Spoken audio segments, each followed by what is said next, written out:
வணக்கம் சொந்தங்களே. இன்றைக்கி நம்ம கிச்சனில் இறா தொக்கு ஒன்று தான் செய்ய போகிறோம். இறா நல்லா சுத்தம் பண்ணி வச்சுருக்கோம். இதில் பார்த்திங்கன்னா மேல் பாகத்தில் நரம்பு மாதிரி ஒன்று இருக்கும். அதை நம்ம கீறி இதை நல்லா கீறி சுத்தம் பண்ணி வச்சுக்கணும். அதுக்கப்புறம் இதுக்கு தேவையான பொருள் என்னன்னு பார்க்கலாம். வெங்காயம் பெருசாக கட் பண்ணது ஒன்று, தக்காளி ரொம்ப சின்னதாக எடுத்து அதை கட் பண்ணி வச்சுருக்கேன். தேவையான அளவுக்கு மிளகாய்த்தூள், இஞ்சி பூண்டு பேஸ்ட்டு, உப்பு, கரம் மசாலா. இப்போ எப்படி செய்கிறேன்னு பார்க்கலாம் வாங்க. அடுப்பு பற்ற வச்சுட்டேன். கடாய் மேலே வச்சுருக்கேன். அதில் தேவையான அளவுக்கு எண்ணெய் ஊற்றிக்கணும். ஒரு 2 டேபிள் ஸ்பூனுக்கு எண்ணெய் ஊற்றிக்கணும்.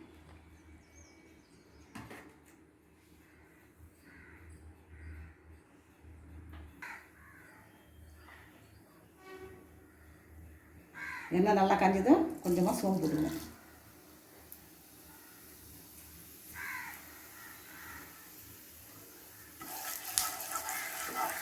சோம்பு பொரிஞ்சதும்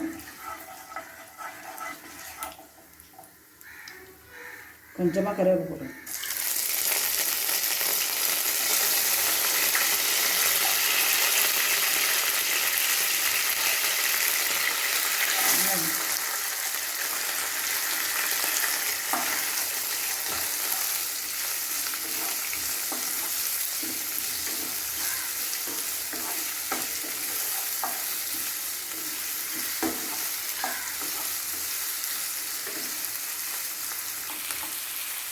வெங்காயம் வதக்கும் போது இஞ்சி பூண்டு பேஸ்ட்டு 1 டீஸ்பூன் போடுவாங்க.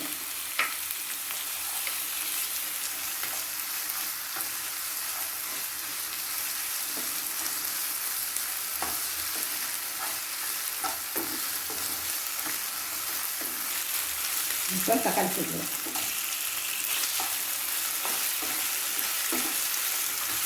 இப்போ வெங்காயமும் தக்காளியும் நல்லா வதங்கிடுச்சு. இப்போ நம்ம இறா சேர்க்கலாம்.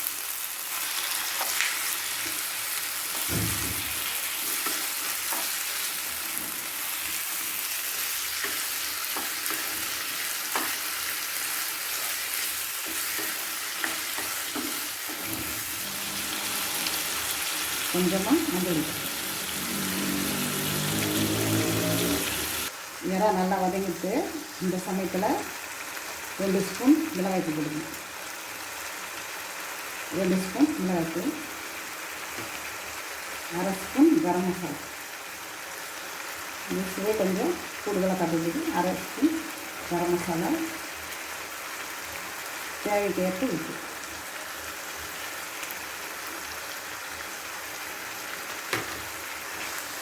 தண்ணி இதுவே விடும், இறாவே தண்ணி விடும். அதனால் தண்ணி நம்ம ரொம்ப சேர்க்க தேவையில்லை.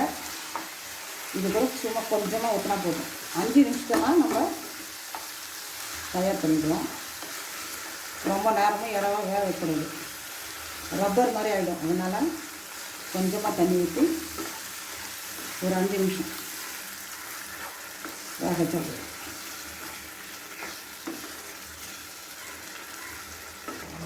மூடி போட்டு ஒரு 5 நிமிஷம் கழிச்சு திறந்துப்போம். 5 நிமிஷம் ஆகிடுத்து. இப்போ எப்படி இருக்குன்னு பார்ப்போம்.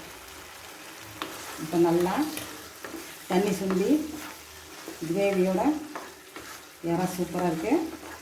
அந்த நேரத்தில் கொஞ்சம் கொத்தமல்லி போட்டு இறக்கி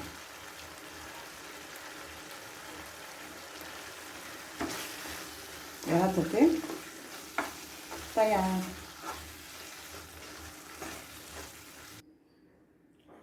இது சாப்பாட்டு போட்டு சாப்பிட்லாம். சாம்பார் சாதம், ரசம் சாதம், தயிர் சாதம், சப்பாத்தி எல்லாத்தையுமே தொட்டுன்னு சாப்பிட்லாம். சைட் டிஷ்ஷாக இது எல்லாத்தையுமே நம்ம யூஸ் பண்ணிக்கலாம். ரொம்பவே டேஸ்டியாக இருக்கும். நீங்களும் செஞ்சு பார்த்து எனக்கு கமெண்ட் பண்ணுங்கள், லைக் பண்ணுங்கள், ஷேர் பண்ணுங்கள், கமெண்ட் பண்ணுங்கள், சப்ஸ்கிரைப் பண்ணுங்கள். தேங்க்யூ.